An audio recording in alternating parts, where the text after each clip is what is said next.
Happy New Year! When I film this, it's January the 1st and it's approximately in the UK about 10 AM. I've woken up feeling fine because we didn't go out, no drinking or anything like that. Yeah, so there weren't very many videos this year, was there?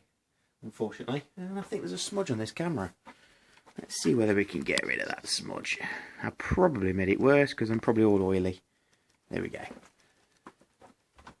Right, so first thing, an apology. I filmed with my new camera a heck of a lot of footage on the new project. And the first set of footage, which I will add in a moment, interfered with the LEDs are interfering to another episode on the little Anglia. So apparently that was a firmware change. So I changed the firmware on the camera and then filmed a heck of a lot more footage because you'll see how the car is in a moment. And every time it seems that you stopped recording, it would probably, I think about 5 minutes of the footage would go corrupt. So that was kind of wasted. I filmed a heck of a lot ready for a staged release. But unfortunately, that didn't happen. So I've given up on the new camera because, well, it's just getting on my nerves. I'm back to the original camera, not even the GoPro, because this is the only one which has got good audio. Hopefully. Without further ado, what's happened? The engine was kaput. Literally no compression whatsoever. There was nothing I could do. I did wet tests, dry tests to see whether after I'd done that whether there was any compression. Nothing at all. She just wouldn't fire. There was literally, I didn't even think it was picking up on the gauge on cylinders 2 and 3. It was kaput, absolutely kaput. So the idea was then to whip the engine out, get the vehicle to a stage where we can paint it and do everything else. Any welding that needs to be done, get the welding done. And I was actually contemplating on painting it and just punting it on because the engine caused so many issues, and we had problems with the dailies. So the standard was giving issues, and the MG gave issues. So I was just getting it was too much going on, far too much going on. So the idea was just paint it to get rid of it and just sort of reassess and then go forward. But no, I haven't done that. Fast forward to around about October time, I managed to source an engine for it. As I said before, I'm not going for any crazy stuff with this car. It's going to go completely standard, basically. Apart from the wheels, maybe, if I can find some that I'd like. Pardon me. So we managed to source an engine up in Scotland, which was a, quote, running and driving engine when he drove it in the garage. So I got that shipped down, not holding out any hope. But we have had it firing on some easy start, so I've not actually done any of the putting fuel in the tank or anything like that. But what I would do is I will show you around the car now because it's a stark contrast to how the previous video was. I think you'll be mildly surprised.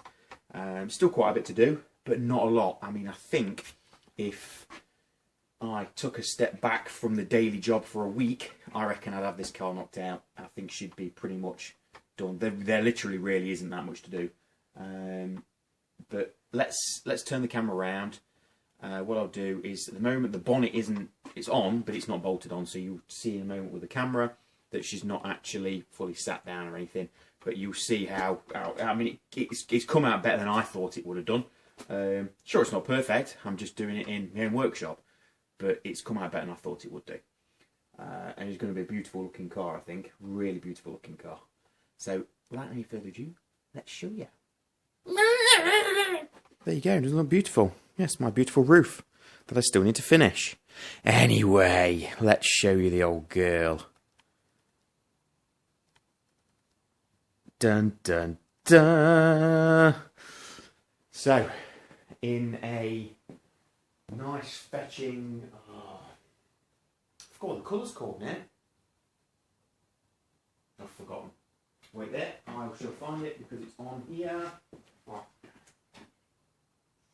Something maroon, can't remember. Either way, it's a maroon colour that I can't remember the actual real name. Royal maroon or something like that. Yeah, it's come out better. I mean, it's going to need a colour sand in some places because it's there's a little bit of orange peel, but generally most of it she's come out completely. Oh, it's just fantastic. It's not quite matched to the dashboard, which we knew was already painted by the previous owner or a previous owner, but it's close enough that you wouldn't really notice. But in terms of work, the only thing I had to really do was obviously the bottom of the valance needed a bit of weldage, only because they'd wanged a plate in there and they slapped a filler on it and it didn't look very good. You're not going to see it, but I would know it's there and it would irritate me. So I thought, you know what, I'll do it properly. Over there you will probably see the knackered engine, piece of beep. The new one is already in there, as I probably went over just a moment ago. I've started on the wiring because another one of the other videos was all the wiring had been basically snipped right here, and none of it was labelled at all on both sides for the front anyway, and even any of the engine harness or anything like that had all been basically just cut out and just stupid really. So thankfully, now that little wire came with the car. Now I'm wondering whether they had another car or they bought a loom from somewhere, because it pretty much all matched up. So all I've done, the piece that I cut, I then spliced in the correct colours. So at the moment we have got fresh headlamp wiring on both sides, just because fresh headlamp wiring means the headlamp's going to be better. I'm not going for any sort of DRLs or any LEDs or anything in this because I don't like them. But with older cars, generally, it's always the headlamp wiring's got a problem. So I've not put relay in because I'm going to see how good that is. If it's bad, then as in dim, then I'll put a relay in for them, like I did on the MG. But in terms of the rest of the wiring, it's pretty much there. The one thing we have noticed is there's probably been a mouse or something in the vehicle, and it's chewed one wire, and that is the power feed from the brake light switch to the rear lights. So I'm just going to have to run one wire. Now the wire actually does run up, the wire loom runs up through the A-pillar, across the roof and down.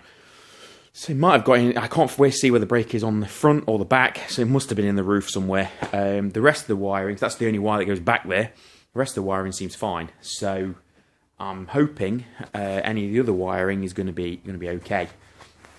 But what we'll do is let me whip the bonnet off and we'll show you a bit more.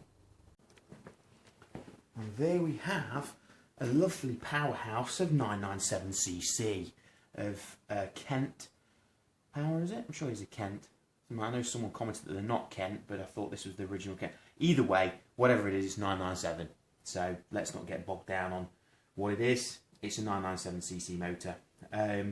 When I found out that the original motor was knackered, I thought, well, what I'll do is I'll try and get a pre-Crossflow 1500. Try and find one of them for a decent price that's not knackered.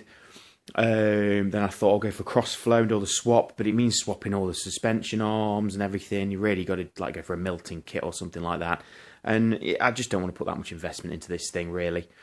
So 997 motor, something about a vehicle in its purest form I kind of like. Maybe it's my age, maybe it's because of my next project that I want in a purest form. I don't know. It's probably a bit of both, really, to be honest. The rest of it, the motor that I got came with a new fuel pump. It's got the correct Dizzy, a Fomoco Dizzy, whereas the other vehicle, someone had jammed in a 25D4 Lucas style one.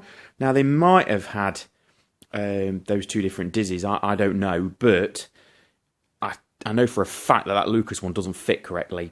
It just doesn't sit in. It's very notchy and loose feeling even when we turn the rotor on, whereas the Fomoco one seems to fit fine. So there must have been something going on there. Again, don't know, they might have done that. Someone will probably say something in the comments that yes, it's supposed to have, they wanted a certain year would have that distributor in it. To be honest, I don't really give a shit. But this one seems a bit better. Whoever's had it has obviously spent some time on it. New fuel pump. Inside the Dizzy cap is literally, you could eat your dinner off it. It's that clean. It's got, unlike that engine, which you might have seen from the footage, it had an SU carb strapped to the side of it, which I think I've probably still got. Which again could have been a popular conversion, but it's, to me, that's not correct. So it would have had this SU carb gubbins on it. instead of the downdraft, whatever. I mean, it's got a proper elbow to it, so that would have been some sort of component. Might have been a hop-up part, I don't know. Obviously, if it was a hop-up part, let me know, because I'll be flogging that. And at least this carb, it's a Solex, I believe, very much like the one on the standard, which are good for Solex, which are good for the fact that they have literally zero messing about adjustment. They are fantastic to get running on these old engines. Don't exactly produce a lot of power, but what do you need in a 997 car? You don't really. It's about just cruising along nice and slow. So the carb seems fine. If I've got to get a rebuild kit, I've got to get a rebuild kit. To be honest, the one in the standard needs rebuilding, but that's a video for another day. It's still got an old dynamo, but I did find in the box of shite that came with the vehicle, which if this lets me turn, no it won't. Let's just turn the thingy. All that shite there, somebody's got they had in the bracket for an alternator conversion. So I'll probably sort that out as well. What else have we done? Well, the other thing is the underside. Let me show you that. Just turn the lift on. And let's get this puppy raised up.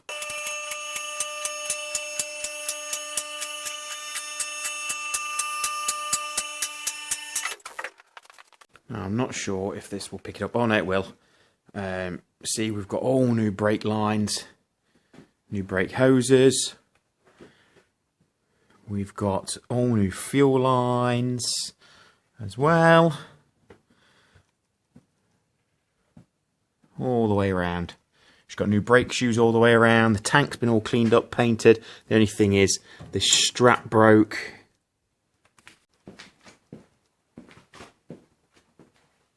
So again, apologies for the fact that there have been no updates, even though there was. But as you'll probably see from that footage, I just couldn't put that on.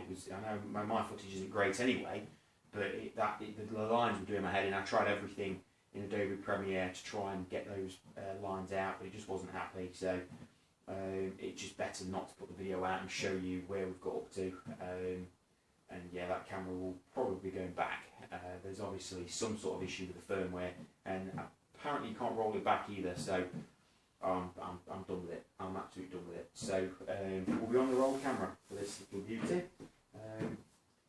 So anyway, I hope you like the video. Hope you have a happy new year, and please stick around for the next one. I shall see you soon.